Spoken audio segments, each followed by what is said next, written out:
Donc aujourd'hui, à Marseille, on reçoit Marc Tiercelin. Marc Tiercelin, merci beaucoup d'accepter cette invitation. Tu es quelqu'un d'exceptionnel au niveau du parcours de vie. Tu as fait 5 tours du monde, 700 000 km à la voile. Déjà, c'est juste exceptionnel. Et ça va nous donner l'occasion de un peu mieux te connaître. Alors, au début, tu as fait l'école Boulle. Est-ce que tu peux nous expliquer pourquoi ? Quel a été ton intérêt pour cette école ? Quel âge tu avais ? Comment ça s'est passé ? En fait, le métier que je fais aujourd'hui, que j'ai fait pendant quasiment toute ma carrière, n'existait pas quand j'étais tout jeune. Skipper de course au large professionnel, ça n'existait pas. Il y avait des marins de commerce, des marins militaires, il y avait des gens qui faisaient de la voile un peu comme ça, comme un loisir. Il y avait Tabarly, Cola, mais ça n'existait pas. Et en fait, au début de ma vie d'enfant, on va dire, je me suis orienté vers l'art parce que mon tropisme était plus la créativité. J'étais un créatif, je dessinais, je construisais, je bâtissais. J'ai bâti une maison à l'âge de 15 ans, une maison en bois avec des matériaux de récupération entièrement, en récupérant des trucs à droite à gauche à l'âge de 15 ans. Donc, dans ton jardin ? Dans mon jardin. Ouais. D'accord. Une maison de 70 mètres carrés quand même, l'air de rien. 70 mètres carrés dans ton jardin ? Ouais. Ok. Ma mère m'a laissé faire, j'allais chercher avec... je faisais des choses qui n'étaient pas permises à 15 ans, je piquais la voiture la nuit et j'allais chercher des vieilles planches, des vieux trucs comme ça. Et enfin voilà, ça c'est une aventure. Mais comment j'en suis arrivé à Boulle, c'est que dans ma famille, il y avait pas mal de musiciens. Ils avaient un métier et étaient musiciens. Moi-même, j'ai fait un peu le conservatoire. Et j'ai eu un flash, je me suis dit, j'aimerais beaucoup transformer les arbres en instruments de musique. Et à travers ma grand-mère, j'ai rencontré un grand monsieur qui s'appelait Étienne Vatelot, qui était le grand luthier international qui vivait en France. Et il m'a dit, je pourrais te prendre que quand tu auras fait une école dans le bois. Parce que j'étais trop jeune pour devenir apprenti. Donc je suis rentré à l'école Boulle, j'ai passé le concours. Et je suis rentré à l'âge de 14 ans, ce qui était très jeune. En moyenne, ils avaient plutôt 17 ans. Et j'ai fait ébénisterie, marqueterie et dessin là-bas. Et ça a été une école très formatrice. C'est ce que j'appelle une école d'excellence. Mais c'est là-bas aussi que je me suis rendu compte que ça serait difficile pour moi, j'étais bon élève, de vivre dans un atelier, d'être dans un univers fermé. Ça s'est révélé par la suite. Hein. J'avais besoin d'air, j'avais besoin d'être à l'extérieur. Donc c'est compliqué de fabriquer des violons sur la prairie. Quoi. Ouais, je comprends. Du coup, tu as dans ta famille des gens qui sont musiciens, du coup tu as cette oreille-là et tu as envie de créer par rapport à ça, et puis tu te rends compte que rester enfermé, c'est pas toi. Oui, ce que je peux transmettre aux générations, aux gens qui regardent, c'est que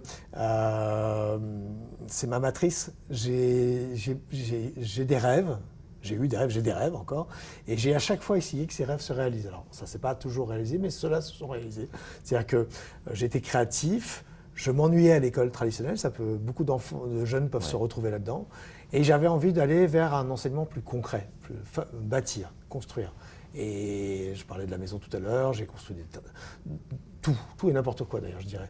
Et donc, aller vers l'enseignement technique, aujourd'hui ça va mieux, mais à l'époque, c'était un peu une voie de garage. C'est-à-dire, en fait, si on n'était pas bon dans les matières générales, on vous envoyait en enseignement technique. Oui. Moi, j'ai choisi l'enseignement technique. Alors, c'est pas n'importe quelle école. L'école Boulle, c'est une grande école sur concours. Mais surtout, j'y ai retrouvé des passionnés, des professeurs qui étaient passionnés. C'était très exigeant. Et ce qui est extraordinaire, c'est à 14 ans ou à 15 ans de fabriquer un lit Louis XVI, une bibliothèque Empire, des choses comme ça. Ça, j'ai eu ce privilège. C'est beaucoup de travail. Ouais. Mais voilà. Mais je ne pouvais pas imaginer que je basculerais de l'univers de la création, du bois, des meubles, au grand large, on va dire. Et là, justement, donc tu as un frère et une sœur.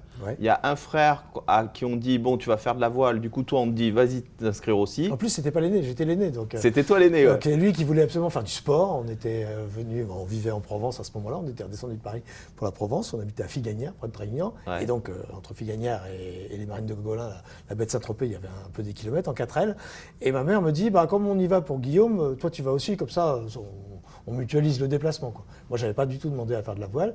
Ma première expérience en voile, elle est assez marrante parce que je me suis retourné plein de fois, je suis rentré dans le ponton, je suis rentré à la maison, j'ai dit à ma mère, bon voilà, j'ai fait ma BA, maintenant vous me laissez tranquille. J'ai accompagné mon frère. Voilà, et elle me dit, on a payé pour le trimestre, donc ce serait sympa que tu continues un peu. D'accord. Et moi, j'étais plutôt bonnard. Et puis c'est vrai que j'avais repéré la fille, ça c'est pour l'anecdote, mais ça fait marrant. J'avais repéré la fille d'un docteur de Cavalière, je l'ai su après, une petite blonde, bon, j'avais 10 ans, je précise quand même, et elle devait avoir 9 ou 8, et je me suis dit, c'est sympa, donc j'y suis retourné pour la petite blonde, et puis parce que je jouais, et c'est peut-être là qu'il faut chercher la solution, j'ai d'abord, avant la voile, j'ai d'abord aimé la mer. Et avant la voile, j'aime encore la mer. Je suis un homme qui aime la mer. Je suis un marin, on va dire, dans le sens comme ça, et aussi un navigateur. Mais c'est d'abord la mer que j'aime. Et ça m'a accompagné tout au long de ma vie. Et je pense que ça m'accompagnera jusqu'à la fin. Et au début, j'y allais de façon un peu, bon, il faut y aller, j'y vais. Et après, peu à peu, je me suis pris au jeu. Au début, je faisais tout et n'importe quoi. J'étais le plus original de la bande parce que je faisais les parcours à l'envers, j'arrivais dernier. Je m'en foutais de la compétition, tout ça, comme quoi. Et puis un jour, à force de me titiller, ils m'ont cherché, ils m'ont trouvé au bout d'un moment, au bout de plusieurs mois. Et puis je me suis dit, bon, je vais leur montrer. Et puis là, à partir de ce moment-là, ça s'est un peu embrayé différemment, quoi. Tu veux dire que c'est parce que les moniteurs t'ont un peu titillé en disant mais finalement prouve-nous que t'es quelqu'un ou que tu peux faire quelque chose. C'est ma mère qui m'a raconté. Il y avait une régate à Saint-Tropez, il y avait 200 bateaux, 200 optimistes, on est enfants. Hein. Mon frère, il a 8 ans, moi j'en ai 10, ou un truc comme ça. Et lui, il fait sur le podium, et moi, je fais dans les derniers. Et il se trompe de prénom, donc moi, je me retrouve sur le podium. Ça fait éclater derrière tous les mondes, parce qu'il savait bien que j'étais pas devant, que j'étais plutôt derrière. Et je sais pas, il paraît-il, il m'aimait bien, parce que j'étais particulier. Ils m'ont porté en triomphe dans tout Saint-Tropez. Et je crois qu'à partir de ce moment-là, entre autres, c'est compliqué de se souvenir de c'est loin, je me suis dit, tiens, je vais leur montrer que moi aussi, je peux faire la compétition comme eux et tout ça. Alors, voilà, c'est parce que j'aimais pas le principe de compétition à l'époque. D'accord. J'adore concourir, j'adore me battre, mais j'ai aussi en moi, c'est toute l'ambivalence qu'on peut porter en soi. Ouais. Je suis pas non plus, je vendrai pas père et mère pour gagner, quoi. J'ai gardé ce. T'as des valeurs. Oui, je dis pas que les autres n'en ont pas, mais je suis différent là-dessus, c'est que j'aime gagner, j'aime me concentrer sur la victoire, tout faire, mais pas au point de tout sacrifier. Pas en faisant une crasse, par exemple. Ouais. Tu sais, j'ai eu un flash quand tu m'as sorti ça parce que il y a une école de violon où la première leçon qu'on t'apprend, c'est monter sur des marches avec ton violon, te faire applaudir et redescendre. C'est-à-dire que tu touches pas le violon, mais la première leçon, c'est ça. Et ça me fait tout à fait penser à toi, en plus luthier, etc. Ouais. C'est l'idée on dit bravo à l'enfant avant même qu'il fasse quelque chose, et ça lui donne envie de conquérir le reste. On le motive. Ouais, c'est ça. Non, moi, apparemment, ça faisait rire, parce que j'ai toujours une forte personnalité, et faire le parcours à l'envers, c'était quand même déjà signe d'une grande indépendance. Je pense aussi, ouais. Et puis un côté rebelle, on va dire. Alors, ce qui est drôle, c'est que ton frère est devenu financier, c'est ça ? Il a un bateau, lui, ou plus jamais ? Non, du tout, il n'a plus jamais touché la mer ? Alors, lui, il adore ça. Bon, il n'en fait plus parce que il travaille beaucoup. Mais c'est sûr, les choses se sont inversées quelque part. Mais c'est rigolo. Moi, j'en ai fait ma vie, mon métier. C'est ça. Mon art aussi, parce que quelque part, c'est de l'art. Et lui, il est rentré dans une vie plus classique. Donc, Boule, tu l'as fait, tu avais 15 ans, tu dis, ça a duré 3 ans. J'ai été à l'école Boule de l'âge de 14 ans jusqu'à 17 ans. Ok. À 17, qu'est-ce qui fait que tu retournes vers la mer ou que tu te lances là-dedans ? En fait, et c'est des choses qui peuvent parler au monde d'aujourd'hui. On parle souvent de disruption. Sans le savoir, moi j'ai fait une première disruption, une première rupture constructive, comme je dis, de l'enseignement classique du collège pour aller vers Boule, très jeune, parce que c'était pas gagné, il y avait un concours quand même. Et puis je fais une deuxième disruption pour passer de Paris, le bois, l'art, etc., vers le monde maritime, qui, je le précise, à l'époque, donc on est en 77, n'a pas du tout l'aura, l'image qu'on a aujourd'hui. Il n'y a pas l'écosystème économique, il n'y a pas les courses, il n'y a pas grand-chose qui existe. Et je ne sais pas, on ne peut pas réinventer l'histoire. Ouais. J'ai senti qu'il y avait ce qu'on appellerait, de façon assez romantique, l'appel du large.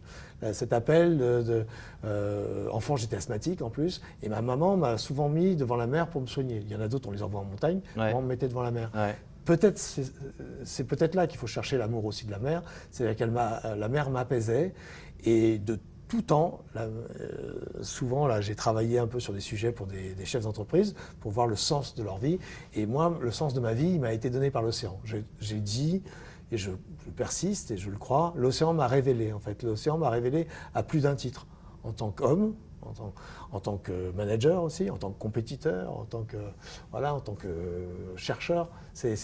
L'océan est un lieu multiple où on peut tout faire. L'océan peut tout nous apporter, il peut nous nourrir, nous soigner, nous divertir, nous instruire, nous donner de l'énergie. Enfin, il peut avoir toutes les fonctions sur la vie des humains. Et en plus, on est constitué à 70% d'eau, donc il y a un vrai lien. Donc c'est ta mère qui t'a amené à la mer, on est d'accord ? Sans jeu de mots. Ouais. Ouais. Ton papa, par contre, tu l'as perdu quand tu avais 10 ans. Est-ce que Ouais. tu peux nous donner les circonstances? Alors, on était donc parisiens jusqu'à ce moment-là. Et il est venu se soigner ici à Marseille parce qu'il avait un cancer généralisé, donc très, très fulgurant, on va dire. Quel âge il avait? Et il avait 40 ans. Il est mort Ok. à 40 ans. Et donc on est arrivé en juin 70 et il est mort en octobre 70, début octobre 70. D'accord. Donc il a été emporté très vite. Et c'est pas pour ça que j'aime Marseille, mais c'est vrai que c'est une ville qui par ce côté-là, entre autres, pas seulement, c'est drôle, je l'ai pas, j'ai pas cherché. Elle a un lien particulier avec toi. Elle a une place à part dans ma vie, ce qui est normal Ce que je comprends. quand on perd un être cher. Et je ne lui associe aucune image négative. Simplement, ça s'est passé ici. Et du coup, moi, mon papa a perdu le sien à 12 ans, tu vois. Donc vous avez un parcours un peu parallèle. Mais comment tu réagis dans ta tête? Tu te dis, je vais faire quelque chose où il va être fier de moi pour toute sa vie, enfin de là-haut. C'est quoi l'image que tu as? Je ne me souviens pas de tout, mais il y a une chose dont je me souviens. Alors, est-ce que je l'ai dit exactement comme ça? Je ne sais pas. Ce que je sais, c'est que, disons, on est petit, mais j'étais assez en avance sur mon âge, paraît-il. Et puis, j'ai dû m'occuper. Ma maman était très jeune, elle avait 26 ans qu'elle est décédée. Et donc, elle n'avait pas de métier. Donc, c'est quand même, on plonge directement dans le grand bain, si C'est je puis ça. dire. Il ne laisse rien derrière, malheureusement. Elle a 3 enfants. Et ce que je me dis à ce moment-là, à quel moment je ne pourrais pas le dire, mais je sais que je l'ai dit, que je l'ai pensé très fort, c'est que j'aurais une belle vie. Et ça, c'est quelque chose qui m'a accompagné jusqu'au moment où nous parlons. C'est que je pense que l'enfant, quel qu'il soit, nous enfants, on voit les choses. Et quand on voit, il était jeune, 40 ans c'est jeune, même si à l'époque 40 ans c'est pas comme 40 ans C'est vrai. aujourd'hui, mais c'est jeune. Et quand on voit son papa, alors certes mourir, mais en plus 40 ans, on se dit, papa ou pas d'ailleurs, c'est un peu injuste. Oui, ça l'est. On n'a pas tous les codes, on n'a Ouais. pas toutes les. Aujourd'hui, on est beaucoup plus informés. Ouais. Les enfants sont beaucoup plus mûrs finalement Ouais. que peut-être nous l'étions. Dolto est passé par là, donc on sait entre qu'il faut autres. parler aux enfants, entre autres. Mais pas seulement, il y a l'accès à l'information. Nous, on Ouais. était pour avoir l'accès à l'information, il fallait aller à la bibliothèque, il fallait passer un paquet de bouquins. Aujourd'hui, c'est un poil plus simple. Et ça, c'est quelque chose d'important chez moi, parce que évidemment, tout n'a pas été rose, loin s'en faut. Mais par contre, je crois que ce petit filigrane, ce petit fil, je l'ai suivi. Et en tout cas, il y a une chose. Je pense que j'ai eu une belle vie avec beaucoup d'efforts et beaucoup de grosses chutes, très violentes d'ailleurs, mais je ne regrette rien, je ne jette rien. Et surtout, je me suis battu pour que mes rêves, ce que je disais tout à l'heure, mes rêves se réalisent. C'est-à-dire que moyen ou pas moyen, temps ou pas temps, taille ou pas taille, force ou pas force, quelle que soit équipe ou pas équipe, que les rêves deviennent une réalité, se concrétisent. Et donc d'être en phase avec ce que l'on s'est dit à soi-même. Et je pense que c'est un élément très important de l'individu. On se dit des choses. Tout à l'heure, je parlais justement par rapport à un Vendée Globe. Si vous entraînez avec vous, votre famille, votre entourage, des sponsors, le public et tout, vous devez d'être à la hauteur du challenge que vous avez voulu relever. Ouais. Sinon, c'est que du blabla. Ouais. Et la vie, il y a du blabla, mais Il y c'est en pas a que un du peu. blabla. Ouais. Et donc, je pense qu'il faut être en phase avec soi-même. Et Mais là, je l'ai été. Toi, tu es aligné. Ça Oui, se sent aligné, voilà. quand on te parle, on voit que tu es aligné. Du coup, tu te lances dans ce métier. Alors, moi, honnêtement, par rapport aux dates que tu me parles, les trois qui étaient connus, c'était Tabarly, Colas et peut-être Cousteau dans l'univers de la mer. Après, le reste, c'est vrai qu'on ne sait pas. Qu'est-ce qui fait que on parie sur toi pour une première course ou c'est quoi ton premier succès? C'est quoi qui te donne envie? Alors en fait, c'est intéressant parce que ça peut apprendre aussi aux gens, parce qu'on pense toujours quand on voit par exemple même un footballeur qui marque des buts. Alors Mbappé, c'est un peu exceptionnel, mais on a des footballeurs par exemple, ou des sportifs en général, ou des artistes, ils vont avoir travaillé 20 ans, 30 ans pour arriver à leur grade. Ouais. Donc, et on Usain Bolt, par exemple. Voilà, on ne voit jamais le parcours que la personne a parcouru, on voit vrai. toujours le résultat. C'est vrai. Donc nous, c'est pareil pour nous. Et en fait, pour être un peu plus pédagogique, je dirais que je ne le savais pas, je l'ai su que ces dernières années, finalement. J'ai participé, sans le savoir, à un mouvement de fond énorme. C'est-à-dire que la voile professionnelle n'existait pas, effectivement. Les gens qui étaient connus, c'était Eric Tabarly, Alain Colas dans leur duel. Il y avait Cousteau, il y avait Chichester, des gens comme ça, Moitessier, etc. Mais ma génération, qui est donc la génération avec Florent, je vais donner des noms connus, Florence Artaud, Jean Le Cam, Philippe Poupon, Titouan Lamazou, cette génération-là à laquelle j'appartiens. On va professionnaliser la voile quelque part, concrétiser des courses avec l'aide de... Il y a eu Jean Thau qui a créé le Vendée Globe, il y a eu Thévenon qui a créé la Route du Rhum. La majorité des courses qui existent aujourd'hui à la voile ont été créées dans cette période-là. La majorité des sponsors, le premier sponsoring ont été dans cette période-là. Donc je vais participer, comme dirait un célèbre cycliste, à l'insu de mon plein gré, avec mon action, avec les années d'enseignement de la voile et tout ça, à la création d'un écosystème qui culmine aujourd'hui. Ouais. Alors il y a eu Franck Camas, Hélène MacArthur pour les Anglais. Aujourd'hui il y a François Gabard, Armel Lecléache, Samantha Davis, des gens comme ça, qui embrassent une carrière professionnelle aujourd'hui avec quelque part un fil conducteur. Les petits bateaux, les moyens bateaux, des gros bateaux, des grands tours du monde, tout ça. Mais nous à l'époque où on l'a fait, tout ça n'existait pas. Ouais. Tout était décousu, on naviguait un peu à la pige. Mais si on prend, il y a plein de métiers qui sont comme ça. Oui. Je prends souvent le parallèle du cinéma. On regarde un générique des années 70, il va passer en 1 minute. On regarde un générique de maintenant, c'est le film, le film du film, le générique. En fait, on voit, il y a 1000 personnes, 2000 personnes. Ouais. Donc en fait, ils ont créé plein de métiers en cheminant entre les films de Claude Sautet des années 70 et entre les films de Star Wars Tarantino d'aujourd'hui. C'est toujours du cinéma. Mais c'est plus pareil, c'est plus la même chose. Et nous, on a accompagné ça, et c'est une fierté pour moi de faire partie de ce qu'on appellera les pionniers, des gens qui ont été dans les premiers Vendée Globe, les premières courses un peu partout. Et pour répondre plus précisément à la question, les premiers succès, en fait, au début, c'est un peu... D'abord, en sport, on a beaucoup d'échecs avant un succès, même si on est très très bon. Ouais. On a quand même... le sport, c'est une superbe école, parce que... c'est l'école de l'humilité et de la détermination, quoi. Voilà. Et nous, dans notre discipline, puisque c'est très lié aussi c'est un sport matériel, un sport à interface, donc le bateau compte autant que l'humain. C'est-à-dire que si on a un mauvais bateau, on peut être très bon, on n'y arrive pas. Et le facteur météo, le facteur environnement, le facteur évoluer dans un environnement changeant, donc la météo, la mer et le vent, compte beaucoup. Donc quand on a réussi à bien cerner tout ça, plus tous les métiers inhérents à la course, eh bien, on peut avoir des réussites, gagner, tout ça. Moi, ce qui a plutôt fait la matrice de mon histoire de compétiteur, qui n'est pas terminée, c'est que j'ai toujours été proche du podium, voire sur le podium, mais j'ai surtout, à chaque fois, créé une histoire, embarqué les gens dans une histoire. Je les ai amenés dans une histoire. Si bien qu'il n'y avait pas, et peut-être ça recroise l'enfance, il n'y avait pas que la dimension sportive qui était présente. Il y avait la dimension humaine, de ce qu'on racontait, de ce qu'on disait. C'est un peu la différence avec la nouvelle génération. On avait des choses à dire, il y avait des drames, il y avait des prises de bec, des polémiques fortes. Pas à la Twitter, heureusement. C'était très très vivant. Et donc on devait être un ensemble de choses. On devait être bon sur l'eau, bon sportivement, mais aussi on devait être bon dans le management du monde qui nous entourait, dans sa façon de raconter son histoire, puis d'être en phase. Voilà, donc les réussites, elles se comptent surtout comme ça. D'accord. Tu as été plusieurs fois premier. En fait, j'ai 2 questions. Tu as été plusieurs fois premier, donc quelle est la course où tu as terminé premier qui est la plus belle pour toi? Et après, tu as souvent été second, c'était un peu le Poulidor de la voile, quoi. C'est-à-dire quand on se dit, mais il va passer premier quand? Donc, comment tu as réussi à dépasser ça? Explique-nous.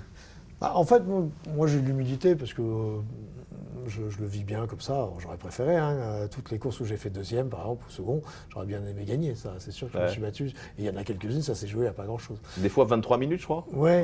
Mais j'ai fini par l'accepter. Au début, c'était difficile. Je le vivais mal et puis j'étais assez agressif et puis c'était marrant d'ailleurs. Mais j'ai appris avec le temps.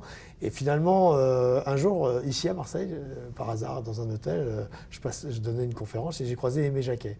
Et moi, je ne suis pas trop groupie. J'ai été le voir et on a discuté. Et il me dit, mais vous êtes qui? Alors je lui dis, Marc Tiercelin. Il me dit, la voile. Et il me pose des dizaines de questions. Puis au bout d'un moment, je lui dis, mais monsieur Jacquet, j'ai fait plein de fois deuxième. Et ça reste un peu une frustration pour moi. Majoritairement deuxième, vice-champion du monde, vice-champion de France, etc., deuxième mondial. Et il me dit, mais Marc, c'est génial. Vous étiez sur le podium, c'est l'essentiel. Et lui, il avait sa vision à lui du sport. Ouais. Et c'était très marrant cette petite conversation. Il était passionné par ce qu'on faisait. Il trouvait que c'était complètement fou. Et il m'avait remis un peu, entre guillemets, l'église au milieu du village, quoi. Ouais. Revenant à l'essentiel. Oui, tu es sur le podium, c'est quand même déjà ça. Dans un sport très... Et tout le monde me l'a dit souvent. On m'a dit déjà, finir le Vendée Globe, c'est beaucoup. Mais alors finir sur le podium, c'est bien. Donc effectivement, et alors je vais rebondir avec ça, ces dernières années, ça fait longtemps que je dis ça d'ailleurs, je dis comme j'ai fait beaucoup de places des accessites, enfin pas des accessites, mais de dauphins, je garde encore une énergie pleine et entière pour gagner. J'ai encore envie. T'as encore faim. Voilà, exactement, c'est exactement ça. Ouais. Alors que quelqu'un qui a fait que gagner, comme des Jouillot, Schumacher ou d'autres, ils ont moins faim. D'accord. Moi, j'ai encore... L'appétit est complet. Mais c'est vrai que ça donne faim de gagner. En plus, je suis sûr que toi, si tu continues comme ça à gagner, tu vas avoir encore plus faim au fur et à mesure, donc tu auras un appétit de folie. Tu as été énormément pédagogue, tu as formé énormément de gens dans les écoles, etc. C'est quoi qui t'a donné envie de... Tout le monde n'est pas pédagogue, hein. Il y a des gens qui pensent à leur nombril et donc qui veulent que finir premier. Toi, tu t'enseignes, tu donnes envie, tu transmets. Pourquoi ? J'ai déjà commencé la voile à travers... C'était la façon d'accéder à la voile, puisque n'étant pas né avec des moyens financiers, je ne vais pas dire riche. Si on se rappelle, il y a 50 ans, la voile, c'était élitiste. Hein. C'était plus le yachting, c'était plus les enfants, fallait les pognon. gens qui avaient des métiers, par exemple les professions libérales, les médecins, les avocats, ou des grandes familles. On a connu les Rothschild, les Bic, etc. Et quand on n'était pas de ça, et c'était mon cas, c'était compliqué. On pouvait faire de la voile, on pouvait t'embarquer comme équipier, mais c'était difficile de faire son trou à l'époque. Après, il y a eu les opérations Sport pour tous qui ont permis d'ouvrir. Et moi, je me suis quelque part engouffré à travers l'enseignement de la voile. C'est-à-dire que j'ai prouvé ce que j'étais capable de faire en enseignant et en me faisant prêter des bateaux, en courant, etc. Moi, les choses se sont vraiment faites au mérite. Ouais. On parle souvent de l'ascenseur social. C'est vrai. Il y a un peu un côté comme ça, quoi. C'est vrai. Il y a un vrai sans jouer Cosette ou faire pleurer dans le chaumière, c'est comme ça que ça s'est passé pour moi en tout cas. Et après, il y a souvent eu d'ailleurs un problème de légitimité parce que c'était compliqué pour les gens qui avaient ça socialement de voir quelqu'un qui débarquait, et j'étais pas le seul, d'un autre univers, j'aime pas dire milieu, mais d'un autre univers. Mais m'en suis foutu, pardon de parler comme ça, et j'ai avancé parce que j'avais une ambition, une volonté, et ça ne m'a jamais quitté. Même dans les moments les plus difficiles, justement. Et je reviens sur l'enseignement. Donc j'ai commencé à enseigner, ça m'a structuré, ça m'a sorti de moi-même, parce que quand on enseigne, on est obligé de parler, de s'exprimer, d'être clair, d'être compréhensif, de faire progresser les autres. Ça amène la dimension d'altruisme. Et puis, ma mère s'occupait de tout le monde, d'enfants, etc., toute sa vie. Ma grand-mère était professeure de violon. Peut-être qu'il y a un peu d'atavisme. Mais surtout, j'ai aimé faire ça et j'ai adoré. Je ne le fais plus maintenant pour X raisons, et je le fais d'une autre façon. Mais j'ai adoré. Pendant une quinzaine d'années, en parallèle de la compétition, j'ai gagné ma vie en enseignant la voile, en dirigeant des clubs nautiques, en fondant quelques-uns. Et puis ensuite, il y a eu à chaque projet, mon projet de Vendée Globe, mon premier Vendée Globe, je l'ai fait à travers un jeu de société. Donc quelque part, offrir entre guillemets aux autres un jeu. Après, j'ai fait le projet suivant, c'était avec des jeunes en CAP et en LEP, etc. Parce que c'est souvent des jeunes qu'on n'utilise pas beaucoup. On pense souvent au primaire, mais on ne pense pas aux 14, 15, 16 ans. Après, j'ai aussi essayé de défendre un projet sur l'alternance au MEDEF ces dernières années. Et là, et les conférences que je donne depuis une vingtaine d'années, 23 ans pour être précis, c'est une forme de transmission. C'est une forme d'offrir aux autres ce que l'on a vécu, et puis peut-être de leur donner des idées en se disant, voilà. Alors c'est vrai que aussi on apprend, de plus en plus on se rend compte qu'il y a une dimension dans la pédagogie qui est liée au jeu. C'est-à-dire à partir du moment où tu fais jouer quelqu'un, il a envie d'apprendre et il continue. Et toi, tu es le fameux Captain Mark. Alors est-ce que tu peux nous parler du Captain Mark ? En fait, et ça c'est aussi quelque chose qui peut donner des idées à d'autres, quand vous n'avez pas les moyens vous-même, quand la voile est quand même un sport qui coûte assez cher, parce qu'il y a un bateau, etc. Donc il faut trouver l'argent. Moi, je cherchais des petites sommes à mes débuts de professionnel, puis là, je voulais faire le Vendée Globe. Donc on passait un cap. On passait alors on était en francs à l'époque, c'est les années 90, on passait de 100 000 francs pour un Figaro, et là, il me fallait 12 millions de francs. Et je me souviendrai toute ma vie. Ce qui est énorme, 12 millions de francs, c'est énorme pour l'époque. Ouais. Et je croise un ami de mon frère qui avait fait HEC, il me dit comme ça, je dis mais Marc, c'est facile, 100 000 francs ou 12 millions, c'est pareil. Ah bon ? Alors moi j'étais là, ah bon On voit bien l'esprit HEC, ce dit en passant. Parce qu'eux ils ont la mécanique, moi je ne l'avais pas. Et finalement ça s'est avéré, alors je n'ai pas suivi, de toute façon il ne m'a même pas expliqué comment. Et je me suis dit, dans le fond de moi, et ça c'est quelque chose qui est intemporel on va dire, quels sont mes talents ? Où sont mes forces ? Comment je peux trouver cette somme ? D'accord. Parce que j'avais jamais fait de la recherche de sponsoring, de partenaires à ce niveau-là. Et je me suis dit, mais je dessine moi. J'ai fait l'école Blue, je dessine tout ça. Donc je vais essayer de créer quelque chose à partir du dessin. Et l'idée du jeu m'est venue, d'ailleurs elle m'est venue sous la douche, pour être très honnête. Je sais pas pourquoi. Ce qui est souvent un endroit où on a des Pareil, idées. ouais. Tu Ou sais en que se rasant, l'eau, comme diraient non, les mais futurs l'eau, présidents de la République. c'est vraiment un capteur qui fait que on ouvre notre créativité. C'est possible. Ouais. Et je me suis dit, tiens, je vais faire un jeu de société. Alors, je n'avais jamais créé de jeu de société avant, donc c'est pas forcément évident. Mais je me suis dit, ce que tu viens de dire, c'est qu'à partir du moment où on joue, ça donne une autre dimension aux choses. Et je me suis dit, dans le jeu, je vais disposer. Et en fait, j'ai pas réinventé l'eau chaude ou la roue. J'ai fait un jeu de loi dans lequel il y avait 2 jeux de loi. Il y avait toute l'avant-course, ce que j'appellerais la course à terre, la recherche de moyens, la course, le voilerie, trouver le voilier, trouver le moteur, trouver le bateau, etc., former l'équipe. Et puis un autre jeu de loi à l'intérieur qui était la course en tant que telle. Et je l'avais collé, j'avais fait sur papier, sur Tyvek, le papier des cartes marines à l'époque, indestructible, le dossier de sponsoring de l'autre côté. Et j'avais trouvé un imprimeur qui m'a fait la première série en me disant voilà, je peux t'en faire 5000 gratuitement. Donc c'était mon premier partenaire. Ouais. Et j'ai diffusé, j'ai envoyé par la poste. J'ai fait à l'époque il n'y avait pas Internet. J'ai fait avec le Compass. J'ai ciblé les entreprises qui pouvaient s'intéresser à un projet de ce type. J'ai envoyé le jeu en me disant la chose suivante, et c'est comme ça que ça marchait d'ailleurs, en me disant si le projet de sponsoring ne les intéresse pas, ils vont garder le jeu pour leur môme. Oui, c'est vrai. Ouais. Et donc le truc sera toujours dans la famille. Il sera diffusé. Il sera là. Ouais. Et peut-être qu'un jour, il se dira, bon, quand même, je vais l'appeler pour savoir ce qu'il en est. Et c'est exactement comme ça que ça s'est passé. J'ai une intuition. Ouais. Alors, j'ai pas dessiné le petit personnage moi-même parce que je sais pas dessiner les BD. Donc, j'ai été voir Jean-Claude Fournier, le dessinateur de Spirou, qui habitait à 4 km de chez moi. J'avais demandé avant où étaient des dessinateurs de BD, parce que c'était pas ma spécialité. J'ai fait le jeu, moi, et lui a dessiné le personnage. On l'a intégré, on a trouvé un imprimeur, quelqu'un qui fabriquait les pions, les dés, les pochettes. Enfin, c'était une véritable entreprise. Et de là, j'accélère un peu, de là je vais trouver des copartenaires qui vont pas mettre d'argent mais qui vont se vendre le jeu entre eux, enfin je sais pas comment ils ont fait, on va générer de l'argent pour pouvoir fédérer un partenaire principal que j'avais repéré. D'accord. Et l'un dans l'autre, au bout de 3 ans de travail, parce que ça représentait beaucoup de temps, 1006 jours de recherche financière, je vais avoir les 12 millions, enfin l'argent nécessaire pour faire mon premier Vendée Globe. Donc c'est génial, c'est parti de zéro, d'un croquis. Une descente en voiture. Une douche, et après... Une douche, un croquis, 4 km, toc, toc, toc. Est-ce que vous pouvez me dessiner un petit personnage? L'autre, il était avec ses lunettes. Jean-Claude Fournier, il naviguait pas, il savait pas qui j'étais. Je dis, est-ce que vous pouvez me dessiner un personnage pour le tour du monde? J'ai pas de quoi vous payer. Et on va partir, et le jeu va être diffusé à 60 000 exemplaires. Et ça va générer c'est juste sublime. Le budget. Captain Mark. Okay. C'est une belle aventure. Ça, je trouve aussi, ouais. On trouve encore le jeu ou pas? Non, on trouve pas. Quelques-uns, moi j'en ai des relais. Il m'en reste, mais on trouve plus. Mais on ne trouve plus. Alors, là-dessus, tu as un projet phare en ce moment et c'est quoi? Alors, donc j'ai managé un certain nombre de projets jusqu'à récemment, il y a quelques années. Et je me suis dit, j'ai envie de continuer mon histoire avec la mer. Ouais. Comment je peux faire? Est-ce que je peux tenir moi, je me suis toujours challengé, je me suis toujours remis en question. C'est important. Je me suis dit, bon, on est dans une autre époque, on n'est pas à la même époque. On peut très bien m'envoyer au visage que j'ai fait tout ça, donc peut-être c'est le moment de tourner la page. J'ai entendu ça. C'est vrai? Oui, beaucoup. Okay. Donc c'est assez violent. Je dis mais j'ai encore le désir, j'ai encore l'envie, je ne suis pas grabataire, je me sens encore capable. Ouais. Mais je me suis remis en question par rapport à l'époque, à la crise économique que nous avons traversée. Et j'ai créé un projet basé sur ce que j'ai appelé moi une triple révolution. C'est-à-dire j'ai réfléchi à un financement différent, un usage différent et mettre plus d'innovation et des innovations qui puissent avoir une résonance au-delà de la voile, quoi. Donc le financement, c'était de s'appuyer sur un principe où chaque sujet est financé par les personnes qui y sont intéressées. Je m'explique rapidement. Le bateau, c'est un actif, comme un immeuble, quelque part, comme un hôtel, et ça se revend, ça s'achète, ça se revend, ça se construit, ça se revend, etc.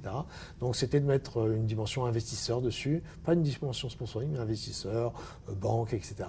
Donc ça roule tout seul. La dimension commerciale, c'était de créer du chiffre d'affaires, de faire que dans le sport, il y ait du chiffre d'affaires. On a ça dans le foot, avec la billetterie, avec tout ça. Ou visiter l'OM, par exemple. Voilà, on ne l'a pas dans la voile. Donc, générer sur le temps qui reste hors course et hors préparation de course, il reste pas mal de temps. Donc, l'utiliser pour faire des produits exceptionnels. Donc, naviguer sur le bateau, faire des traversées de l'Atlantique, traverser la Méditerranée, etc., du team building et autres. Et puis, la dernière pétale du financement, le sponsoring, donc lui, plus axé sur juste la compétition. il ne financerait que la compétition.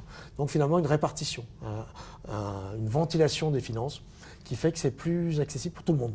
Et détendre de l'usage du bateau aussi. Et ça dépend de l'usage du bateau. Ouais. Ensuite, il y a l'usage, donc l'usage par des professionnels, parce que ce n'est pas des bateaux qu'on peut mettre dans toutes les mains, mais justement en accueillant du public, des passionnés, des gens qui souhaitent faire vivre un truc exceptionnel, comme on va aller faire de la F1 au Castellet, on va aller faire de l'héliski en Italie par exemple, ou on va monter l'Everest ou le ballon d'Alsace, non je rigole.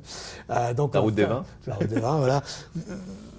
On a de plus en plus de gens, de personnes qui veulent vivre des expériences uniques. C'est exactement ça. Donc c'est typiquement ça. La volonté de vivre quelque chose d'unique dans leur vie. Voilà, ouais. On paye pour ça, ouais. mais on est dans un truc qu'on ne trouve pas partout, quoi. Ouais. C'est plus aller se balader dans les calanques, ça c'est assez facile. On achète un billet, on monte sur un bateau, on va dans les calanques. Traverser l'Atlantique à la voile, en volant, c'est un peu plus compliqué. Il y a moins de produits comme ça. Parce qu'en plus, ça sera un bateau volant. Un bateau volant. Et puis la dernière dimension que j'ai souhaité attacher au projet, c'était l'innovation. C'est-à-dire d'aller dans l'innovation exceptionnelle, donc voler au-dessus de l'eau.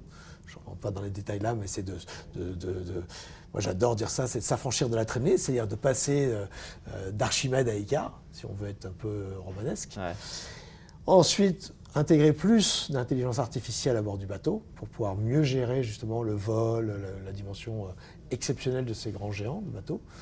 Et puis une dimension qui m'est chère parce que je pense que là je tiens à quelque chose de très puissant, c'est ce que j'ai appelé le marin augmenté, c'est-à-dire de se servir des professionnels du bateau, des amateurs qui viendraient à bord, naviguer avec nous, pour développer un exosquelette de service ou social qui soit une variante plus humaine de l'exosquelette militaire ou industriel, qui soit quelque part ce que j'ai appelé moi une seconde peau, qui peut nous aider lorsqu'on vieillit, lorsque nos capacités diminuent.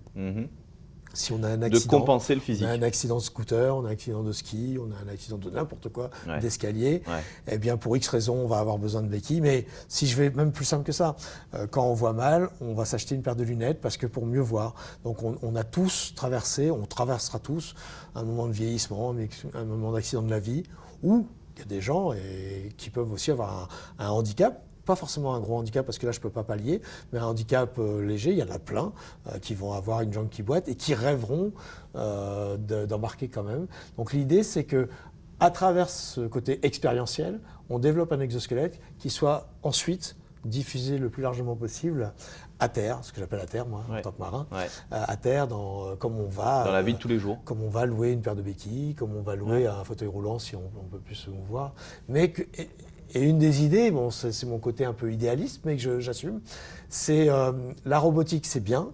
Mettre des robots dans l'univers hospitalier ou dans l'univers des EHPAD et tout ça, c'est bien, mais ça reste un robot. Par contre, si on arrive à faire les choses par nous-mêmes, on a beaucoup plus de fierté. Et l'autonomie, elle sera là. Voilà, on garde l'autonomie. Si je prends un exemple parlant, je parlais d'accidents, scooter, ski ou autre, on a tous, dans nos familles, enfin normalement, on a tous des gens qui vont vieillir, qui vont nous appeler pour faire des courses, pour chercher un truc dans une étagère, pour porter quelque chose de lourd. On a tous des parents. Si on pouvait reculer ça, on redonnerait de la fierté à ce qu'on appelle les personnes âgées, les seniors, etc. Et ça, je pense que le pari peut être tenu dans ce projet-là. Et on soulagerait les accompagnants en même temps. Et on n'aura jamais assez d'accompagnants ou d'aidants par rapport à la population vieillissante. C'est clair. Ou accidentée. Donc il faut être lucide. Les robots, ça remplit une tâche, mais c'est cher. Et puis ça reste un robot. Les gens continuent de bosser comme des fous, on le voit bien à l'hôpital. Mais on peut peut-être, à travers le sport de haut niveau, et moi à travers ce projet-là, pousser le pion, puisque je pars du principe que qui peut le plus peut le moins, et qu'un bateau, marcher, descendre, monter, tirer, porter, les choses de tous les jours sont plus compliquées sur un bateau qu'à terre.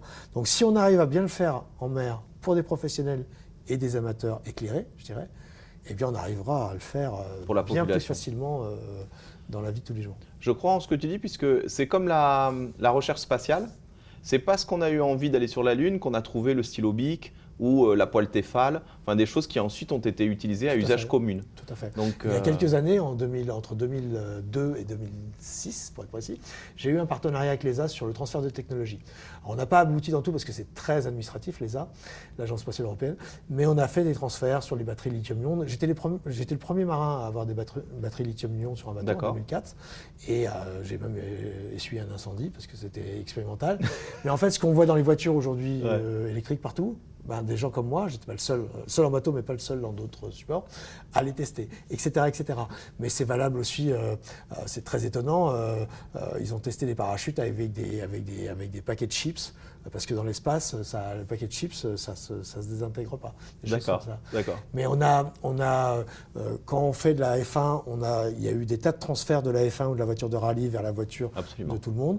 Nous, dans le bateau, les enrouleurs de voile, les pilotes automatiques, la cartographie, etc., et la sécurité, les balises, le personnel même dans le monde du ski, ont tous existé à travers le sport, le haut niveau, et se sont diffusés ensuite au plus grand nombre. Là, je vise même au-delà des amateurs et des amoureux de la voile. Je vise vraiment le grand public. C'est ça. L'idée, c'est vraiment que le bateau devienne, quelque part, une plateforme de recherche appliquée. Oui. Qu'on puisse s'en servir, que des gens puissent monter à bord, des ingénieurs, des chercheurs, des scientifiques. Ils ont besoin de tester quelque chose, ils vont le faire avec toi. Et je mise beaucoup plus sur le grand public qui monterait à bord que sur les professionnels. Parce que le professionnel, il est déjà déformé. Parce que lui, il est dans son univers. Par contre, toi qui montes à bord, je te demande de courir sur le pont, de descendre, de remonter, de revenir, ça va être plus d'efforts. Bien sûr. On est tous handicapés, c'est ça le principe. On est tous handicapés de quelque chose. Moi, si on me demande là tout de suite d'aller conduire un train, par exemple, je ne sais pas faire. Je vais apprendre, mais je ne sais pas faire. On est tous handicapés à un moment ou à un autre dans notre vie. Et ce challenge-là est très intéressant à relever. La fois où, comme tu parles de handicap, je sais que tu as eu un accident à un moment donné. Tu peux nous en parler? Comment tu t'es relevé de ça? Alors c'est un peu... je n'ai pas eu l'accident pour créer cet exosquelette, mais c'est vrai que quand j'ai imaginé l'exosquelette il y a 2-3 ans, j'ai repensé à mon accident. Mon accident a eu lieu en 90 à La Rochelle, lors de la course de l'EDEC. Donc 90, t'as quel âge? 30 ans? 30 ans. J'ai été fauché par la baume du bateau, donc c'est la partie horizontale de la voile en alu. Quand il y a eu un changement de bord? De vent, j'avais loué mon bateau à des jeunes étudiants, moi je les laissais un peu gérer, et puis je les guidais un peu, puis j'ai pas vu le truc passer, j'ai été fouetté en plein fouet, il y avait beaucoup de vent, j'ai été projeté à la mer, il paraît très loin, et le temps qu'ils rangent les voiles, qu'ils reviennent vers moi, ils m'ont pas retrouvé tout de suite, donc je suis resté plus d'une demi-heure sous l'eau. Donc, une demi-heure sous l'eau? Oui, apparemment, ils n'ont pas compté le nombre de temps, mais ils m'ont dit ça avait duré très longtemps. L'eau, on est en avril, à La Rochelle, l'eau est froide quand même. Donc je vais rester très longtemps en immersion. L'eau va rentrer dans le corps, etc. Donc ils vont décider de m'élitreuiller parce que je suis sans vie, je suis sans connaissance. Dans l'hélicoptère, le cœur va s'arrêter, les fonctions vitales vont s'arrêter puisque le corps était en noyade en stade 3, je crois. Donc tu es en hypothermie totale et tu as de l'eau dans le corps. Je considère que là, le pronostic vital est engagé. Et puis je m'éteins, on va dire. Je suis transporté à l'hôpital, donc je vais vivre un petit coma, après une relevée, après un nouveau retombé. Et quand je me réveillerai vraiment, quand les choses seront beaucoup plus claires pour moi, je serai à la Salpêtrière, l'hôpital à Paris. Et là, je ne savais pas, parce que j'étais toujours allongé, moi je ne me souvenais pas de ce qui m'était arrivé. Le professeur me dira, en 90, vous êtes en vie, c'est bien, c'est super, mais par contre vous ne remonterez plus jamais sur un bateau. J'ai quand même fait après 5 tours du monde, 22 transats et tout le reste, quoi. Et c'est assez marrant. Mais surtout, ce que j'ai dû combattre, outre la surdité gauche et l'acouphène, c'est que j'ai dû réapprendre à marcher. Parce que quand vous perdez une oreille, j'ai eu un double trauma, le rocher était cassé à 2 endroits, vous perdez le sens de l'équilibre. Oui, c'est ça. Donc il faut réapprendre un peu à marcher, descendre des escaliers, faire du vélo sans tomber, etc. Donc à 30 ans, c'est assez surprenant. Et tu veux dire qu'à 30 ans, tu es redevenu un enfant? Pas tout à fait, j'avais des bases, mais je tombais tout le temps. C'est-à-dire, je marchais, je tombais parce que je n'avais pas la notion d'équilibre. Comme j'ai toujours aujourd'hui pas la notion du son. Je ne sais pas d'où vient. Si je me retrouve dans une assemblée, quelqu'un me pose une question, je leur demande de se lever ou de lever la main. Parce que je ne sais pas où elles sont, puisque j'ai plus qu'une oreille. D'accord. Donc on n'a pas la stéréo, quoi. C'est ça. Je suis en mono. Je suis très original d'ailleurs pour ça. Et en fait, je ne savais pas qu'il m'arriverait ça, donc j'ai combattu ça, et j'ai surtout combattu ce propos de ce professeur me disant que je ne remonterais pas sur un bateau, etc., etc. Alors ça a dû démultiplier, parce que comme je l'ai dit précédemment, la mer m'a révélé, et là c'était toute ma vie que je perdais si je ne pouvais plus remonter sur un bateau. Et je me suis astreint la nuit souvent à marcher en ligne droite, parce qu'au début je marchais comme ça, après. Et puis finalement maintenant je marche aussi bien, voire mieux que quelqu'un de tout à fait normal. Et puis remonter sur un bateau, etc. etc. Donc j'ai combattu ça, comme d'autres ont combattu bien pire que ça, d'ailleurs au passage, des handicapés ou des gens qui avaient eu un grave accident. Mais c'est dans la lignée de ce genre d'épreuve, on est capable de se dépasser, de tout ça. Et indirectement, je dirais indirectement, donc 30 ans après, c'est ça, si je calcule bien, je peux dire que l'exosquelette pourrait être un joli, si ce n'est pied de nez à l'histoire, en tout cas, une belle... Un enrichissement de ce que tu as vécu. Ouais, ça peut être une voilà. Prolongation. C'est pas une conclusion, j'aime pas parler de conclusion. Non, mais une prolongation de cette histoire. On se rend utile. Ce qui nous est arrivé sert aux autres. Ce qui est souvent le cas. La fois où tu as le plus peur en voile, c'est quand ? Il y a eu plusieurs fois, mais j'étais plutôt intrépide. Donc déjà, je n'étais pas trop avec la peur, ce qui n'était pas non plus une bonne idée de ne pas avoir peur. Et après, je dirais que c'est dans le Grand Sud qu'on peut avoir peur. Enfin, il y a différents moments. Mais les souvenirs forts si ce n'est de peur, pas de peur, mais où tu sens que... tu es à la limite. Là, on est sur du gros costaud. C'est dans ce qu'on appelle le Grand Sud, parce que personne ne peut venir nous chercher là-bas, que tout est énorme, les vagues sont énormes, le froid est froid, enfin, on est vraiment on est dans des choses très dures, quoi. On est dans le dur de chez dur. Mais il m'est arrivé aussi en 2010, donc c'est pas très vieux, en ramenant le bateau de New York, mon bateau, la DCNS, où je me suis tapé un énorme coup de vent, mais un truc de folie, jusqu'à plus de 80 nœuds de vent, donc c'est beaucoup, où là le bateau il est parti quasi à la verticale ou presque. Là, j'ai eu peur. Ouais. Bon. Tu as atteint la limite. Mais voilà. Après, ce qui nous différencie, je pense, du commun des mortels, comme on dit, c'est qu'on est des professionnels déjà, qu'on doit avoir du sang-froid si possible, et puis qu'on essaye de maîtriser. Ça n'empêche pas d'avoir peur, mais on doit... la peur n'évite pas le danger, comme on dit. Et surtout, le fait d'avoir peur peut être tétanisant. C'est ce qu'on appelle les mauvais stress. Oui. Et il faut éviter de l'inviter. Le freezing, c'est pas très bon. D'accord. Par rapport à ça, alors, tu as 2 filles. Ouais. Les valeurs que tu veux leur laisser, c'est quoi ? Déjà, est-ce qu'elles aiment la voile ou pas déjà ? Elles aiment bien le bateau, elles n'en font pas, elles en ont fait. Ouais. Elles sont chacune dans un domaine différent. La première, donc Alizée, elle vit au Canada, à Vancouver. Et elle en a fait, mais maintenant elle fait de la scatline. Elle fait le câble qui est tendu entre les arbres et entre les vallées. Là. Ils sont en équilibre à je ne sais pas combien de mètres, centaines de mètres. Ça, je ne pourrais pas faire, j'ai le vertige. Comme quoi. Et puis ma seconde fille, elle fait médecine et elle a fait de l'aviron, tout ça. Non, les valeurs, je n'ai pas fait une liste, je n'ai pas fait un catalogue. Je pense que les choses aussi, comme je l'ai fait dans l'enseignement, d'ailleurs, une grande partie de mon enseignement a souvent été par l'exemple, moins que par la parole. Pas trop dans le blabla, on va dire, mais plus leur montrer un peu les valeurs par l'exemple, à l'ancienne. Je suis un peu formé à l'ancienne là-dessus. Ouais. Et oui, je pense que l'une et l'autre, ce que j'en vois en tout cas, ça va. Elles ont bien les pieds sur terre. Et si tu donnes des valeurs, tu dirais quoi ? Tu es courageux ? Alors, la voile associe, que ce soit moi ou un autre d'ailleurs, à quelque chose de très fort, moi je trouve, et qui est très bon, mais ce n'est pas nouveau, pour la société, pour notre société, surtout telle que notre société évolue, et je reste positif, qu'elle véhicule des belles valeurs. C'est un sport qui véhicule des belles valeurs, c'est une activité donc les valeurs de solidarité, déjà. Parce qu'on se doit solidarité en mer, qu'on soit en sol ou en équipage déjà. C'est ce que tu as fait en cherchant pendant 2 heures. 2 jours. Ouais. 2 jours, pardon. 2 jours. Ouais, pas 2 heures. 2 jours. Voilà, on doit avoir des valeurs de solidarité, de courage, parce que pour affronter la mer, il faut du courage. Ouais. Et attention, il y a plus dur que nous, marin-pêcheur, il ne faut pas l'oublier. Tous les jours. C'est un des métiers qui tue le plus, ou on se tue le plus malheureusement. Donc de courage, je pense qu'il faut beaucoup de volonté, parce que comme je l'expliquais, c'est une école, chercher des budgets, monter des équipes, construire des bateaux, avoir des coups du sort, parce que la mer, elle n'est pas facile avec nous, elle ne nous attend pas. Et c'est peut-être ce qui nous donne notre juste dimension d'humain, c'est qu'elle nous balaye d'un revers de la main si elle décide. Si elle décide qu'on ne passe pas, on ne passe pas. Et ça pratique l'humilité. Donc voilà, de la volonté. Ensuite, c'est un sport, c'est une activité qui respecte quelque part la nature. Même si les bateaux sont en carbone, il faut le préciser quand même, il faut être honnête, ça marche avec l'eau et le vent. Donc ça, c'est plutôt bien. Voilà. Et puis, en termes de valeur, voilà, j'en ai certainement oublié, mais je dirais que c'est pas une valeur, mais c'est ce que je trouve très fort dans cette activité, qu'elle soit olympique ou course au large libre, c'est le rapport à la nature.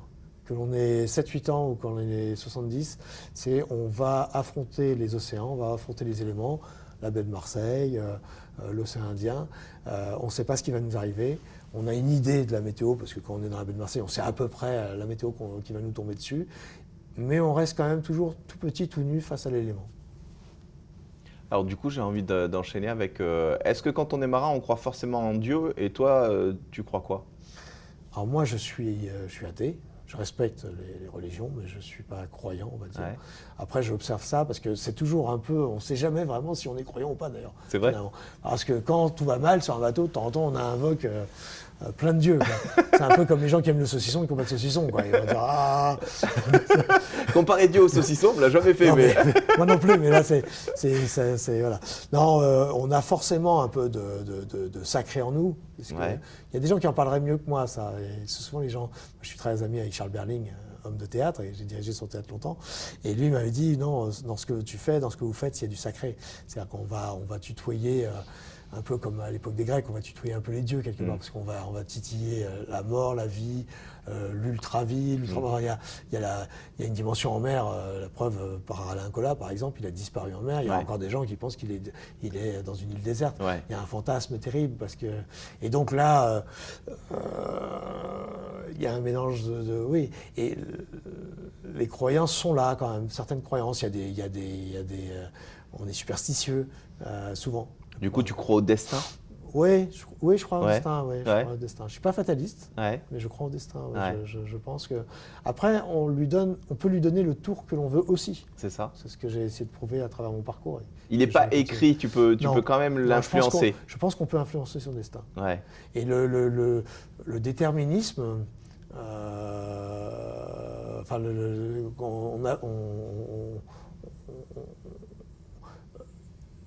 moi, je dis qu'on peut tordre le cou à beaucoup de choses, en fait. Ouais. On peut arriver à faire des choses exceptionnelles. Tout le monde. Mais tout le monde. Handicapé ou pas, d'ailleurs. Ouais. Petit, grand, gros, large. Tout le monde. Tout le monde peut faire... Christine Janin, l'alpiniste, elle a créé, alors je ne sais pas si ça existe toujours, une association qui s'appelle « À chacun son Everest ». Et rien que Très dans le beau, titre, on a tout. Ouais. Finalement, on a tous des Everest. Moi, ça a été le Vendée Globe, mais quelqu'un, par exemple, de traverser la baie jusqu'au Frioul, ça peut être son Everest. C'est vrai. À la rame, par exemple, peut se dire, ça peut être son Everest pour quelqu'un qui... Voilà. Donc, ça, je respecte. Et j'essaye, voilà, on parlait de transmission, j'essaye de transmettre cette énergie, ce volontarisme, ce fait de croire en soi. Je suis un gros client du film Le sac des poètes disparus, Ouais. où ce prof atypique va faire vers des jeunes de 17, 18, 20 ans, leur montrer que les choses ne sont pas aussi simples qu'elles n'en ont l'air, elles ne sont pas forcément rangées dans les cases, et que des petits détails peuvent leur faire voir le monde d'une autre façon et peuvent les faire finalement agir d'une autre façon, d'une façon nouvelle. Donc là, on attaque la partie poétique. Et du coup, les femmes et Marc Tiercelin, comment ça fonctionne? C'est une autre aventure? Est-ce que les marins, c'est une femme dans chaque port? Est-ce que c'est une fausse réputation? On me l'a tellement dit, celle-là. Non, mais c'est un peu comme... alors, il y en a toujours, il y en a eu. Les marins bourrus qui ne savent pas aligner deux mots, qui boivent, une femme dans chaque port. Ça, c'est un peu les clichés de l'époque de la marine marchande d'il y a longtemps. La plupart des coureurs sont mariés avec des enfants. Les coureurs au large, j'entends. Les skippers sont mariés avec des enfants. Peut-être qu'ils ont des maîtresses, j'en sais rien. Non, c'est pas trop le truc. C'est un peu l'imagerie, quoi. Un peu comme... On a collé comme ça, on aime bien en France coller des étiquettes. Des étiquettes, Ouais. les mettre dans les gens dans les cases, donc c'est pas ça. Et mon rapport aux femmes, j'ai été beaucoup dans un univers féminin, moi, par ma mère, par ma tante qui était sans homme, par ma grand-mère, par le hasard de la vie. J'ai eu la première personne qui m'a entraîné, par exemple, j'ai fait beaucoup de tennis de table à une époque, c'était une femme, c'était rare, et surtout en voile. D'ailleurs, son mari est le maire de La Rochelle, Jean-François Fontaine, c'est Claire Fontaine qui m'a entraîné à mes débuts. Donc c'était rare d'être entraîné par une femme. Ouais. Et j'ai jamais eu à titre perso là-dessus, moi j'ai pas besoin de convoquer la mixité ou la parité. Ça a toujours fonctionné dans ma tête. J'ai Oui. jamais compris que la moitié de l'humanité soit traitée comme ça. Voilà, tout simplement. En plus, c'est le lendemain du jour de la femme ou des droits Par de la exemple, femme, donc ouais. on est bien là. Oui, mais Mais je le fais pas par. Moi, c'est pas par opportunisme. non, non, Ou pour toi, tu le ça crois a toujours vraiment. été comme ça. Ouais. Ouais, ouais. Alors après, je suis très cash. Le monde de la mer et les femmes, c'est pas simple parce que pour des raisons très simples. Il suffit de se référer à Ulysse. Mais de tout temps, les hommes sont partis sur la mer. Ouais. De tout temps, les hommes sont partis, entre guillemets, à la chasse ou chercher des choses. Et les femmes, en tout cas pendant très très longtemps, c'est pas qu'elles restaient forcément à la maison, elles restaient dans l'univers du village ou de la ville, au champ, à la maison. Et c'était deux fonctions, ça allait comme ça allait dans les pays du Levant, dans les pays de l'Occident, enfin partout. Et on ne se posait pas la question. Et il y avait quelques aventurières, il y a eu quelques grandes aventurières au fil du temps, mais ça restait l'exception. Donc aujourd'hui, l'univers maritime, que ce soit la pêche pas trop, mais le monde de la marine marchande, de la marine militaire et de la plaisance et de la course s'ouvre aux femmes, super, de plus en plus. Mais de là à avoir la parité, pour l'instant, on ne l'a pas, mais pour des raisons très simples. C'est qu'on part quand même de très loin. Ouais. On part d'un 100% homme, encore dans les années 80, voilà. Le foot féminin, le rugby féminin, c'est récent quand même. C'est vrai, c'est vrai. Tout le Ça monde se développe beaucoup aux États-Unis Voilà, parce c'est qu'en très fait, bien, très ils ont fait quelque chose d'hyper intelligent. Ils ont ouvert la possibilité d'entrer dans les grandes écoles américaines, là, les facultés, etc., par le sport. Et pour les femmes, c'était principalement par le foot. C'est une bonne idée. Résultat des courses, ils sont champions du monde plusieurs fois d'affilée aux États-Unis. Et après, au risque de choquer, c'est un peu comme l'histoire de la notoriété de la voile par rapport au football. Je dis, mais c'est deux choses différentes. La voile a sa notoriété, son équilibre et sa façon d'être au monde, dans l'histoire, dans l'imaginaire des gens qui le regardent à la télévision ou autres, ou qui viennent voir le départ des courses. Il y aura toujours des gens qui viendront voir les bateaux partir ou arriver. Ils aiment ça, même s'ils naviguent pas. Et bien, idem pour le sport. Il peut y avoir des sports qui ont vraiment une référence féminine, et pourquoi pas, Ouais. et d'autres références masculines. Ce qui nous sert, nous, dans la voile, et ça je l'ai dit, mais alors depuis très longtemps, c'est que c'est un sport à armes égales. C'est-à-dire qu'en fait, c'est un sport autant de tête que de bras. Et à ce niveau-là, justement, la femme peut tout à fait se défendre à armes égales. Confère la carrière d'Hélène MacArthur, à mettre elle est toute petite, petite bout de bonne femme, qui nous a joué la victoire dans le Vendée Globe, Ouais. et qui a gagné la Route du Rhum, etc. Ouais. Donc là aussi, tout est ouvert. Il ne faut pas se faire de frein. Mais de là à dire il faut absolument 50% de femmes, moi je ne suis pas. Ça dépendra je des défends pas passionnés. ça. S'il y a 50% de femmes qui veulent, ou 100%, Ouais. pas de problème, mais ne pas chercher à forcer l'histoire. D'accord. Faire les choses naturellement. Tu as dit à un moment donné que tu as travaillé pour Arte là, pour visiter 30 peuples qui sont liés à la mer et aller voir un peu comment ils fonctionnaient et faire partie intégrante de leur vie pendant une semaine, 10 jours, etc. Le peuple qui t'a le plus inspiré, c'était lequel? Après, c'était aussi un peuple à travers un personnage, donc une personnalité Ouais. du peuple. Donc c'était important ça. Puisque je passais, oui, c'est ça. L'ambassadeur de ce peuple était important pour découvrir Oui, ce parce que peuple. c'est avec lui que et OL, il y a eu un seul peuple, femme, sur 30 peuples, parce que c'est quand même les univers dans lesquels on était, c'était les peuples premiers, donc Ouais. des gens qui gagnent vraiment pas beaucoup d'argent et qui chaque matin se posent la question de ce qu'ils vont manger dans la journée. Et donc c'est essentiellement, là aussi, là surtout d'ailleurs, ce sont des hommes qui partent à la pêche, qui construisent des bateaux, qui partent à la pêche. Les femmes font autre chose, elles s'occupent du champ et tout. Donc les personnages auxquels j'étais confronté ont compté beaucoup dans la perception. Alors un peuple, je dirais que c'est compliqué de répondre à cette question. Je vais rester général, les peuples indiens, que ce soit Amérique centrale, Amérique du Sud, et Amérique du Nord, je les connais moins bien, mais je les ai lus, me fascinent. Je trouve que ces peuples qui ont été quand même génocidés, parce que c'est quand même un des peuples qui a été le plus... Oui, par les qui a eu conquistadors. à 14 millions de morts par la chrétienté d'ailleurs. Ouais, Quelque part, on ne le dit jamais, mais c'est Ouais. important. Plus génocidés par la malbouffe, etc. Par le monde. Ou les d'aujourd'hui. maladies apportées par, Ouais, par les Blancs, Espagnols par aussi. Les, Ouais. les Espagnols, les Ouais. Portugais, les Anglais aussi, etc. etc. Et quand j'observe aujourd'hui ces peuples, je me dis, mais quelle histoire incroyable. Parce que ça reste des hommes, des êtres humains incroyables. Moi, c'est compliqué de transcrire, mais j'ai découvert des êtres quasiment tout le temps doux, plutôt des êtres doux, dans des mondes très violents, économiquement violents, en termes de nutrition violents, parce que qui étaient toujours marginalisés. peut-être plus que les Afro-Américains en Amérique. Ouais. Les Indiens restent quand même des mal-aimés des endroits où ils sont, quoi. Alors, avec les jeunes générations, peut-être qu'on va, on va retrouver l'amour qu'on avait pour les Indiens, parce que c'est quand même, c'est leur terre natale, quoi. Eux, ils sont vraiment... Eux, Les Amérindiens, ouais. Ouais, c'était leur terre, quoi. Ouais. On n'est pas souvent à avoir... Nous, c'est pas notre terre. Il y a eu plein d'autres avant nous, Il y a quoi. plein de gens qui sont passés. Ouais, voilà, eux, c'est vraiment leur terre. Et j'ai trouvé des êtres doux, très techniques, très bons. Confèrent là aussi les Incas et tout ça, Ouais. les constructions, des bâtisseurs incroyables. Ouais. Donc, nous, on n'a rien à leur envier. Enfin, on a tout à leur envier, pardon. Voilà, et donc j'ai bien aimé, moi, passer du temps avec ces gens-là, parce que je dirais, je visais quelque chose de très différent. J'ai beaucoup aimé, j'aime beaucoup les Vietnamiens aussi, dans un autre genre. J'aime bien, j'étais pas mal au Madagascar et tout. Mais les Indiens ils m'ont bluffé par une espèce de verticalité. On parlait de verticalité. Ouais. Une verticalité, une façon de se tenir face à un monde qui part un peu en déliquescence quand même, et qui les a beaucoup violentés, quoi. Qui les a beaucoup. En Colombie, on a été voir 2 peuples sur 2 périodes, en 2016 et en 2017 pardon, et en 2019, les Wayuu du côté atlantique et les Embera du côté pacifique. Ces deux ethnies indiennes qui ont été massacrées par les narcotrafiquants, par le gouvernement, et qui continuent d'avoir le sourire, d'être accueillants, d'être des gens qui apprennent quelque chose. Enfin, il y a une sorte de, entre guillemets, ça fait mal de dire ça, de positivité, de positivisme, pardon, je ne sais pas comment vous dire ça, qui force le respect. Nous, on se plaint pour le moindre truc. Mais voilà, les Indiens m'ont impressionné. Et c'est mon esprit en marche d'escalier là. En Inde, au Kerala, on a fait un film.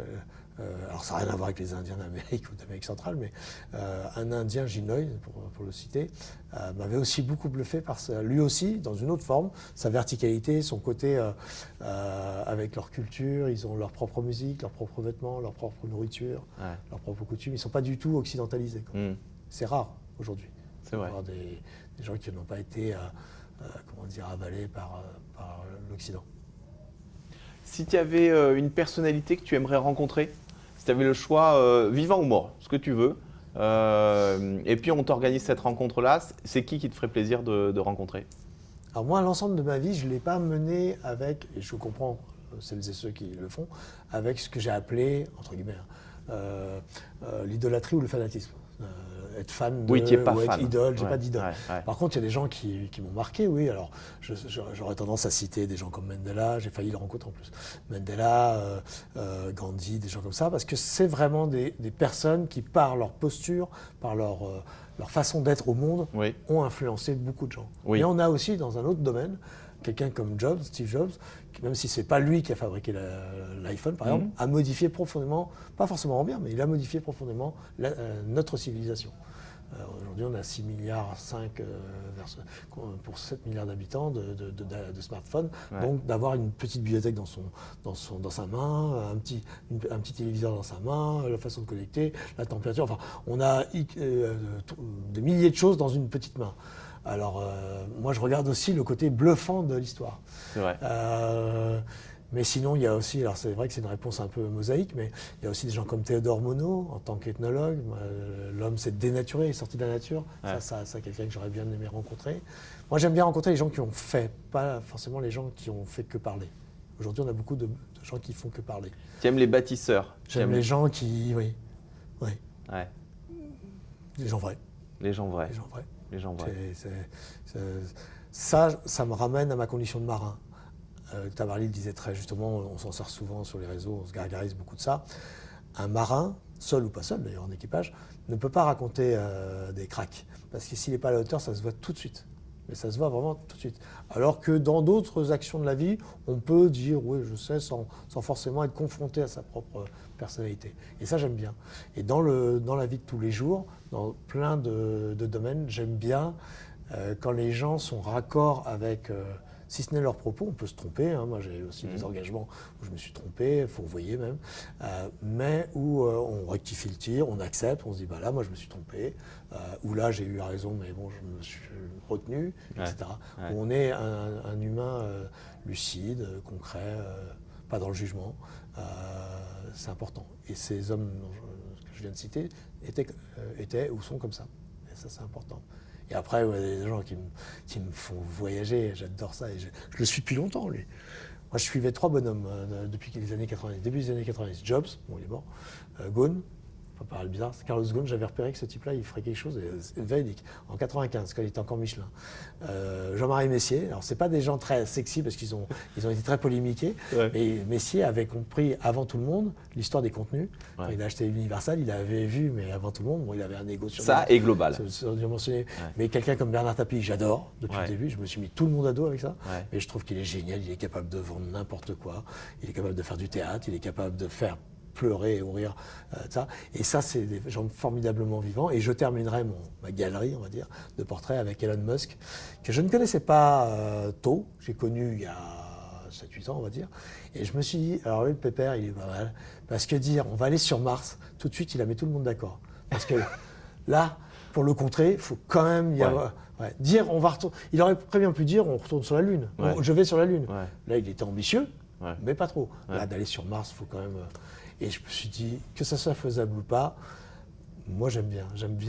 Et il nous a fait j'aime bien rêver de ouais. toute façon. Voilà, Ouais. j'aime bien rêver. Ouais. Et ces individus-là sont nécessaires.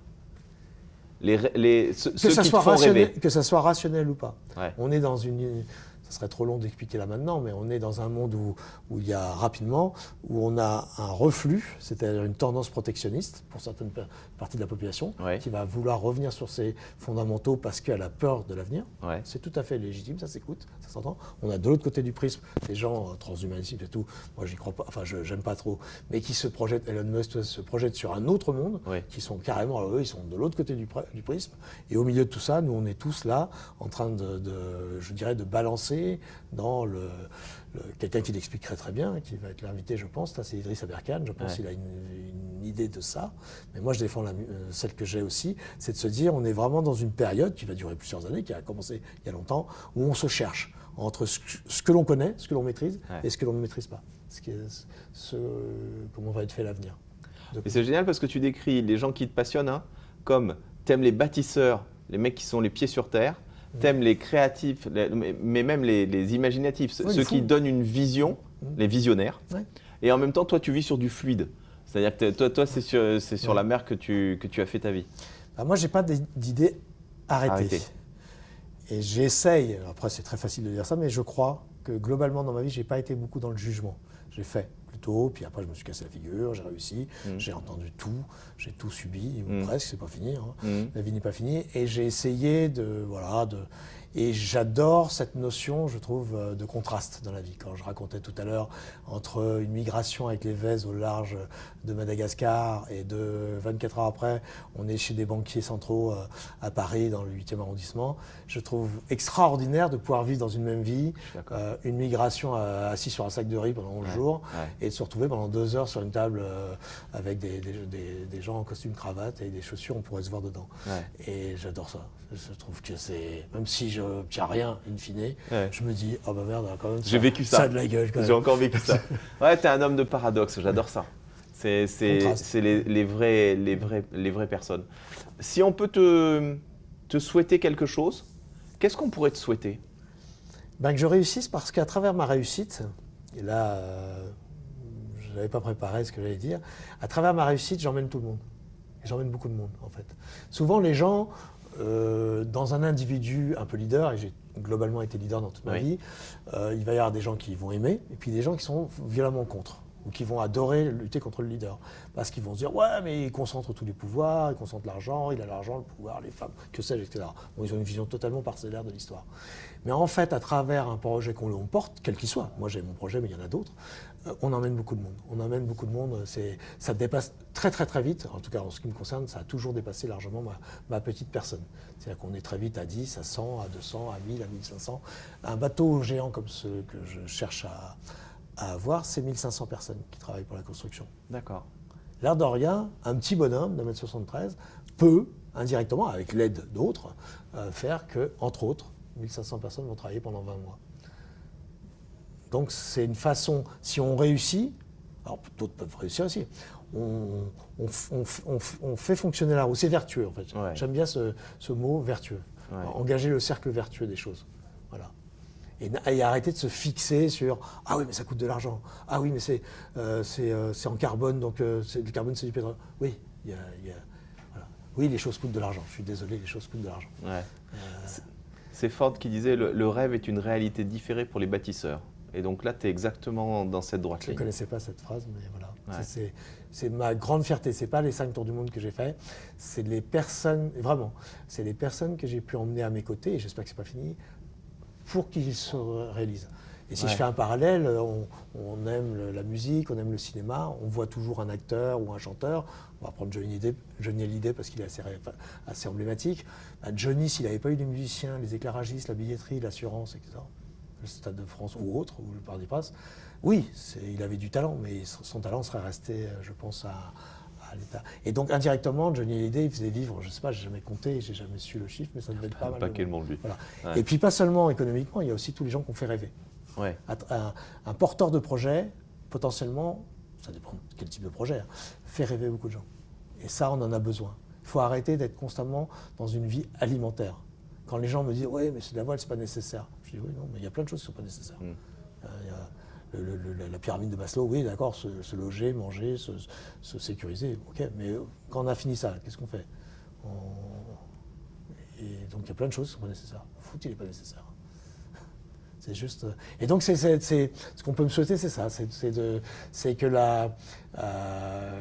quand on a une propension à ça, quand on a une capacité à ça, eh ben, c'est d'utiliser à fond ces capacités pour justement générer de la richesse.